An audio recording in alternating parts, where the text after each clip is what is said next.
This model can be installed without removing the cells. Only 2 screws can be installed.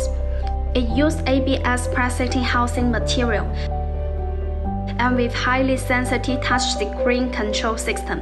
You can touch up and down keys to set the outlet temperatures from 25 to 55 degrees. First, it uses cast aluminum heating element. Water and electricity are completely separated, so it's more durable and safer. Second, it uses hot switch and built-in leakage protection device. When the leakage current is over 50 mA, it will show the E1 codes on the display screen and stop heating to protect the end user. Third, it uses Teflon electronic wire, high temperature resistant and flame reductant.